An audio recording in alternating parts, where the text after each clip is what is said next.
Hello, Dad. Back from vacation. Time to get a little more work done out here. So I started to work on this little part of the A-post. Made this template, my favorite of cereal boxes for this. It's got a little more rigidity and I can even bend it on my bender to see how things are going to line up. Anyways,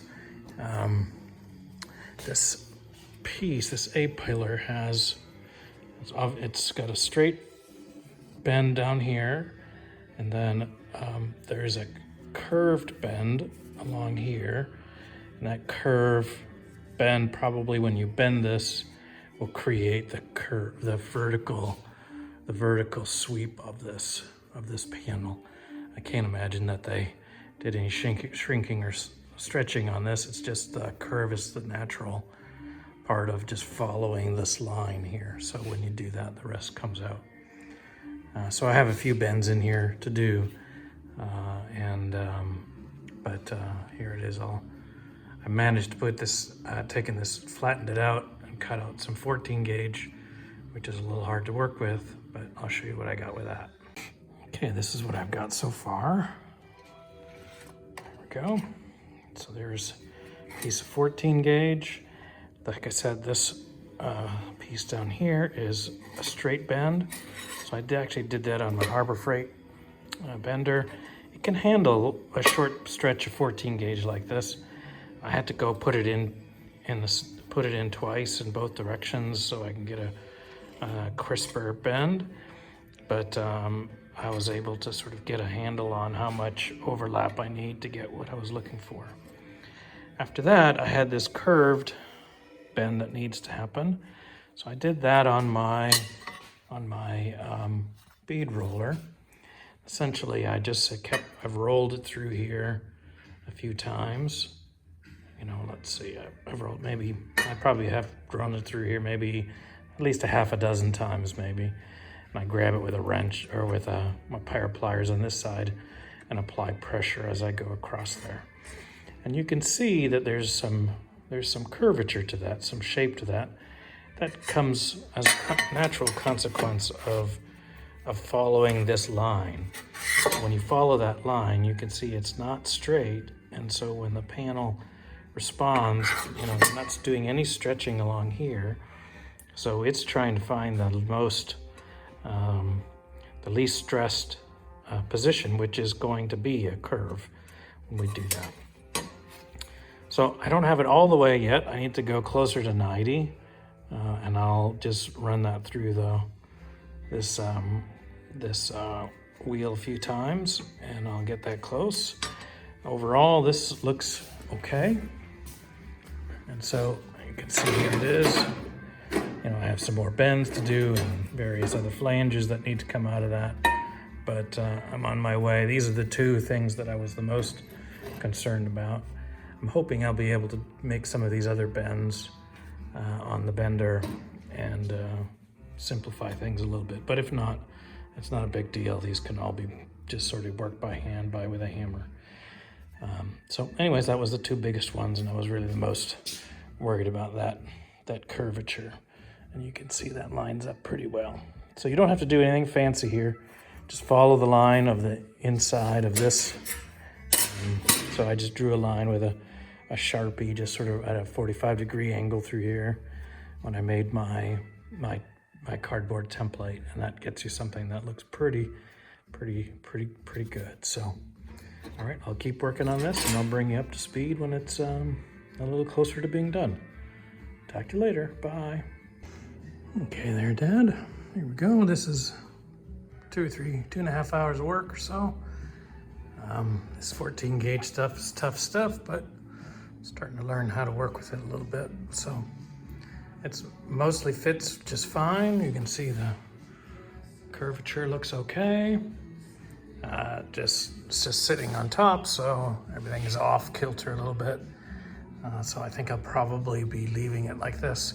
There'll be some more fitting when the time comes, but for now I think I'm just going to leave it as is and call this piece almost ready for fitting. So Anyways, Dad, there it is. It's not exactly square, so this looks like it should be the same width and across the way, but there's about 1/4 inch difference from here to here. There's about 1/8 of an inch difference from about here to here. So there's some adjustments that need to be made along the way, but the way I did that seemed to make that pretty well. I need to decide exactly where I want to cut it now. When that time comes, all of the capture nuts here are all rotted. This whole flange here is rotted. So, well, there's lots of pitting in here, but this is not so bad up in here, but I still may just give it a cut right across there and then just have fresh metal all the way down. I'll have to decide. It's possible that I could go and cut it lower, maybe here, and then repair this, and then just replace the cage nuts there.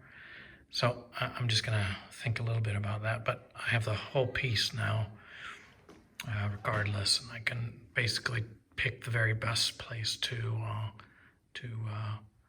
make the cut. So, all right, well, that's one little piece almost done, and I'll just keep on going. Talk to you later. Bye. Howdy, Dad. Coming back to the lower part of this B-post on the passenger side. Had enough folks ask me about this panel that I decided I was planning on making another one anyways, and so I'll do a start to finish on this. Essentially, so this is the paper template that I made from the driver's side. Of course, I did it on that side. And so this is what I'm using. Flip it over and I can use it on the passenger side. And so this is a flat piece of steel. There's no stretching or shrinking necessary to shape this, which makes it straightforward once you kind of get that. So what I did was I transferred this over to a piece of 19 gauge. And so this solid line is the line that needs to be bent over. I'll do that on my bead roller. This is sort of just the outline of the rest of it. This inside dotted line is the deepest part of the return. And so if you just look at some of these profiles, so here, for example, at 6 inches, the deepest part of that return is here, and then it just sort of gently comes back. And so if you follow that line, that's the deepest part here. This inside dotted line is about 1/2 inch, and then tapers a little bit down at the bottom. All of the curvature in this panel happens between here and here. So this helps you sort of define where that's all going to happen. Excuse me. So what I'm going to do here, the last time I made this panel, I was using every instrument I had to try to figure out how to do it. I made a new piece here, a new tool here for this, just a piece of stock, round stock. I polished the bottom end and I gave it a little bit of a profile this way by heating it. This way I'm planning on using that to strike along here, try to minimize the number of marks on the panel when I do that. So my plan is to put this onto a sandbag and then use this and gently tap along here until I start to get the desired shape. First thing I'll do though is turn this over, and we'll sort of see how that goes. I'll bring you back when I've managed to do a little bit. You can see these are 246 inches markings that I took from the panel and from the side, and the 246 are my profile gauges, and I will continue to shape this using this bar until I get to the right shape. So that's the 3R anyways. We'll see how it goes. Okay, that's one pass on the bead roller.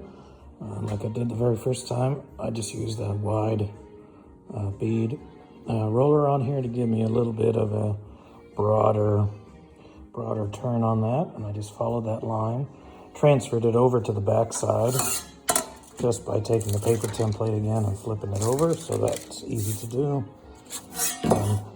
You can see that that's the way that I've done that. You do get a little bit of a line from that bead, so you do have to be a little careful not to push it too hard. Now I won't push it anymore on here because this, the one that I'm using here has this edge here, and this edge catches the metal, so I can't tip it very far when I do it this way. But I got the break I needed, and so now I'll go ahead and knock it over a bit. Okay, I use a couple different tools to turn those flanges over. If I want to make sure that I'm not putting any marks on the metal, then I'll just use this leather covered wood paddle. It's heavy enough I can make the blows that I want and to get the panel to tip over. And the nice thing about this is that you don't get any marks out of it. Alternatively, if I'm not too worried about getting marks and I want just something a little more efficient, then this spoon here works pretty well. I just picked this up from eBay for pretty inexpensive. Is a Porter Ferguson E6 spoon. It's from the 1950s sometime, and it works just great for this thing because it's got enough heft that you can get that to go over. In this case here, I'm gonna use this the wood paddle, and I'll push that over about the amount that I need. I'll keep coming back to it at various points in time, but I'll tip that over a little bit more, so it gets a little closer to what my profiles tell me and that needs to come over. Okay, there we go. I just knocked it over. It's about 1 minute of just gentle knocking using the edge of this fairly blunt cast iron. What is that? It's a what do we call that thing? It's called an angle, I guess. Anyways, so now I've got this pretty close to where it finally needs to be. And the next thing I'll do is I'll take it over to the bag and I'll start to gently tap along there. All right. Okay, so this is just like probably one song's worth of gentle tapping along in that section. And you can see how it's starting to drop. And that's just exactly what we need. And so I'll just keep on doing that till I get to the right shape. So, very short period of time, maybe 3 songs worth. You know, you're starting to get a shape that's getting closer and closer. You can see that I've kept all of my tapping along this 1/2 inch strip, but you can see that it needs to go down a little bit more. So I'm going to start to slowly work my way to the right of this center line here. I'll do some more. Most of my taps will still be here, but I'm gonna just slowly start to feather those out here. And the way that I tend to make these strikes, just to keep the marking down, is that we got lots of glancing blows. So not just a straight tap like this, but just sort of blows like this, and that helps to spread the impact and minimize the distortions of the panel. You're looking to really just slowly move that panel into the place that you want it to be. Too many smaller number of harder blows causes more marks and distortions. Okay, here we go, a little bit more after. You can see there's my profile, looks not too bad. The profiles are not always just perfect just because of the radius of this curvature up here, but that can be adjusted easily.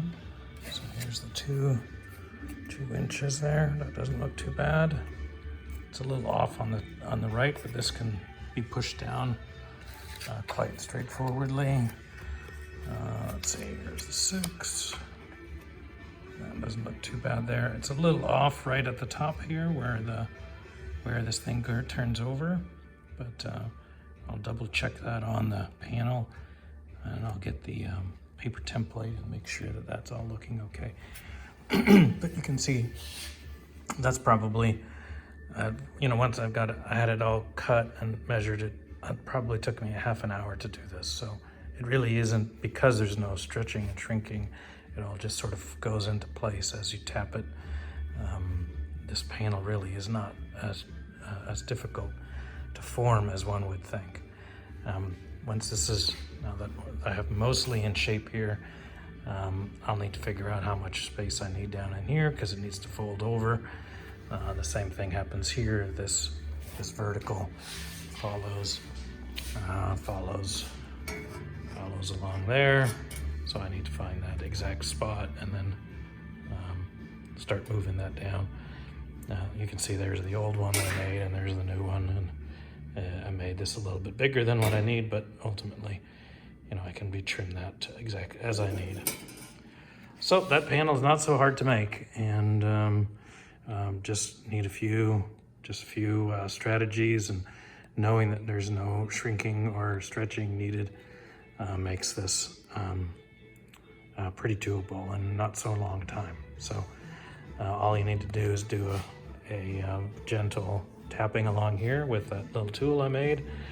You can use whatever you want, but you can see this one here has a lot more mars and marks just from the hammer that I was using. So it was it needed to be concave enough to push it down, and overall I think that all turned out okay. Anyways, I'm going to end it here and call it good, and wish you luck if you're going to take this on, and y'all take care. Bye.